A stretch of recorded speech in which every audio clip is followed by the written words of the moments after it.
क्या कोई स्कूल भूतिया हो सकती है? हाय, मेरा नाम है रिया और आज की जो कहानी है वो दिल्ली की एक मशहूर स्कूल की और उसमें पढ़ाने वाली स्कूल टीचर की है। अनीता नाम की एक लड़की थी जो 23-24 इयर्स की थी। हाल ही में दिल्ली के एक मशहूर स्कूल में उसकी जॉब लग गई थी। अनीता आफ्टरनून सेक्शन में जा रही थी। मॉर्निंग सेक्शन में उस स्कूल में लड़कियां आती थी एंड जो आफ्टरनून सेक्शन था उसमें लड़के आते थे। आफ्टरनून सेक्शन में 12 तक के लड़के रहते थे। अनीता दिखने में बहुत ही ब्यूटीफुल थी। जो लड़के थे वो सब उस पे अट्रैक्ट हुए जा रहे थे। लड़कों का क्रश बन गई थी ये अनीता मैम। लड़के कहीं ना कहीं तरह से उससे बात करने की कोशिश करते थे, बट अनीता मैम जो थी वो किसी लड़के से ऐसे हंसी मजाक नहीं करती थी। अनीता मैम की अभी तक शादी नहीं हुई थी। उस स्कूल में एक एनुअल फंक्शन था और एनुअल फंक्शन ये इवनिंग के टाइम में था। सारे बच्चे, सारे टीचर्स एनुअल फंक्शन को लेके बहुत एक्साइटेड थे। एनुअल फंक्शन की तैयारी जोरों शोरों से हो रही थी। जिस दिन एनुअल फंक्शन था उस दिन शाम को 5 बजे से सब प्रोग्राम स्टार्ट होने वाले थे। हर एक टीचर को अलग अलग रिस्पॉन्सिबिलिटीज दी गई थी एंड सारे बच्चे उस एनुअल फंक्शन को आना कंपलसरी था।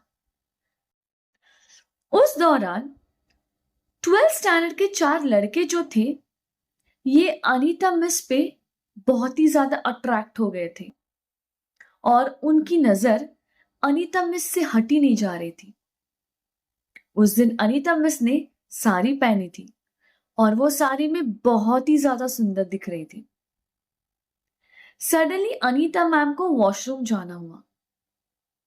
अनीता मैम जब वॉशरूम की तरफ गई तो ये जो 12th के लड़के थे उन्होंने देखा कि अनीता मैम वॉशरूम की तरफ जा रही है। जैसे अनीता मैम वॉशरूम के अंदर गई, एंटर किया, इन 4 लड़कों ने भी उनके पीछे जाके, अनीता मैम के पीछे जाके वॉशरूम एंटर करके अंदर से दरवाजा लॉक किया। एनुअल डे स्टार्ट था और जोर से म्यूजिक की आवाज थी। उस आवाज का फायदा उठा के और उस वॉशरूम में कोई नहीं था, उसका फायदा उठा के इन 4 लड़कों ने अनीता मैम के साथ बहुत ही गंदा व्यवहार किया। इतना गंदा व्यवहार किया इन 4 लड़कों ने मिलके कि अनीता मैम वॉशरूम में ही बेहोश हो गई।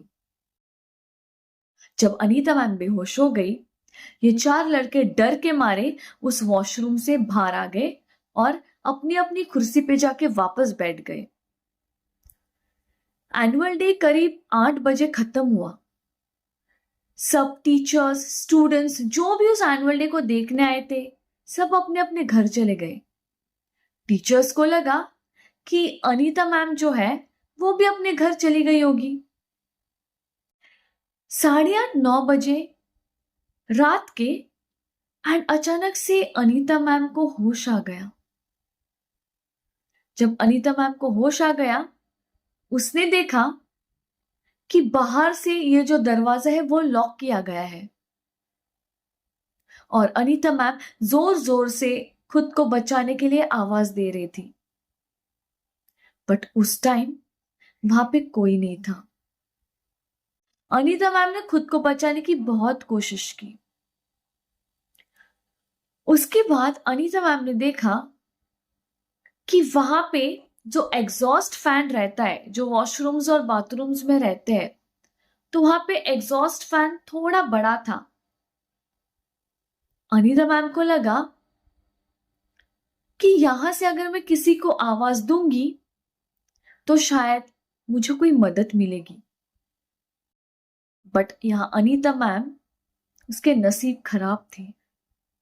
जब अनीता मैम वहां पे आवाज देने गई किसी को सुनाई तो दी नहीं, बट उस फैन के अंदर, वो एग्जॉस्ट फैन बड़े साइज का था, उस फैन के अंदर अनीता मैम के बाल आ गए और उसके साथ साथ ही उसका सिर भी उसमें आ गया और अनीता मैम की उसी वॉशरूम में डेथ हो गई।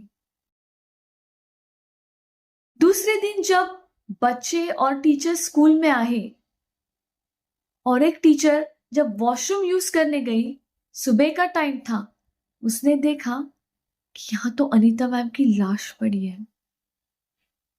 किसी को कुछ पता नहीं चला कि एग्जैक्टली ये हुआ क्या और कैसे हुआ। अनीता मैम के माँ बाप को लगा कि अनीता मैम किसी फ्रेंड के यहां आज की रात रहने गई, लेट होने की वजह से। जब ये इंसिडेंट हुआ तब सबको लगा कि कोई मिसहैप हुआ है, कुछ हुआ है। तो जो भी रिचुअल्स थे, लास्ट रिचुअल्स अनीता मैम के, वो कराए गए। बट 3-4 दिन के बाद उस स्कूल में जो प्रिंसिपल थे, जो हेड थे, उनको हर रोज रात को जब सोते थे, प्रिंसिपल सोते थे, अनीता मैम उनके सपने में आती थी और बस एक ही सेंटेंस कहती थी कि मुझे न्याय दो। प्रिंसिपल को यह समझ नहीं आ रहा था कि हर रोज सपने में अनीता मैम आके ये न्याय क्यों मांग रही है। और उसी दौरान जो स्कूल का फर्स्ट फ्लोर था, हर रोज वहां पे कुछ ना कुछ दुर्घटनाएं हो रही थी। बच्चे अचानक से गिर के मर रहे थे, बच्चे अचानक से गिर के हाथ पैर टूट रहे थे, ये सब। और अचानक अनीता मैम का प्रिंसिपल में सपने में आना, प्रिंसिपल को लगा ये कुछ तो इंडिकेशन दे रही है मुझे। अनीता मैम ने प्रिंसिपल को सपने में कहा, अगर आप मुझे न्याय नहीं दोगे ना तो मैं ये पूरी स्कूल खत्म कर दूंगी और आपकी पूरी स्कूल बंद करवा दूंगी। दूसरे दिन जब प्रिंसिपल स्कूल आए, उन्होंने जो फर्स्ट फ्लोर था वो पूरा क्लोज किया। उन्होंने कहा कि फर्स्ट फ्लोर पे कोई नहीं जाएगा, कोई वॉशरूम यूज नहीं करेगा और कोई यहां पे दिखाई नहीं देना चाहिए। उसके बाद जब अनीता मैम वापस उस प्रिंसिपल के सपने में आई तो प्रिंसिपल ने पूछा, क्या तुम्हें उन लड़कों के नाम पता है जिन्होंने तुम्हारे साथ ऐसा सलूक किया है? अनीता मैम को उन लड़कों के नाम पता नहीं थे, बट अनीता मैम ने बस इतना कहा कि मुझे जस्टिस चाहिए, मुझे न्याय चाहिए। दूसरे दिन जब प्रिंसिपल स्कूल गए, उन्होंने सोचने के बाद उन्होंने अपने टीचर्स के साथ एक मीटिंग ली और कहा कि यहाँ के जो एक्स स्टूडेंट्स हैं ना, जो 12th अभी पास करके गए हैं, जिन्होंने जस्ट 12th के लिए स्कूल छोड़ा 12th करके, उनका हम रियूनियन करते हैं, सबको बुलाते हैं। तो जैसे प्रिंसिपल ने कहा, कुछ दिनों में रियूनियन रखा गया। अब इस रियूनियन में वो जो चारों में से 3 जो लड़के थे वो आए थे, चौथा लड़का नहीं आया। तीनों लड़के आए, कुर्सी पे बैठे, उनका जो रियूनियन चल रहा था वो एंजॉय कर रहे थे। सडनली तीनों के मन में क्या आया, एक ने दूसरे को कहा कि ना चलो उस वॉशरूम में जाते हैं जहां पे हमने अनीता मैम के साथ गलत किया था। और तीनों कुर्सी से उठ के उस वॉशरूम में जाते हैं। जैसे ही तीनों उस वॉशरूम में जाते हैं, दूसरे दिन उन तीनों की कोई खबर ही नहीं आती,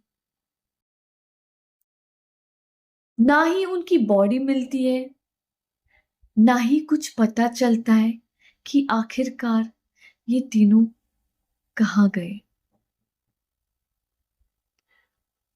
उसके बाद वापस एक दिन अनीता मैम प्रिंसिपल के सपने में आके उनको बोलती है, मेरा जो बदला था वो पूरा हो गया है, अब मैं इस स्कूल को हॉन्ट नहीं करूंगी। और अनीता मैम ने कहा थैंक यू, उस प्रिंसिपल से थैंक यू बोला। बट आज भी वो जो वॉशरूम था फर्स्ट फ्लोर का, वो बंद रखा गया है। जो प्रिंसिपल है वहां पे जाके कुछ क्रियाएं करते हैं अनीता मैम की आत्मा को शांति की मिलने के लिए, वहां पे दिया जलाते हैं। वो जो फर्स्ट फ्लोर था जो क्लोज डाउन था वो तो अब खुल गया है। अनीता मैम के मरने के बाद जो इंसिडेंट्स हो रही थी वहां पे, जैसे बच्चों का गिरना, ऑन द स्पॉट डेथ होना, हाथ पैर टूटना, वो अब बंद हो गई थी। बट आज भी वो जो फर्स्ट फ्लोर का वॉशरूम है वो बंद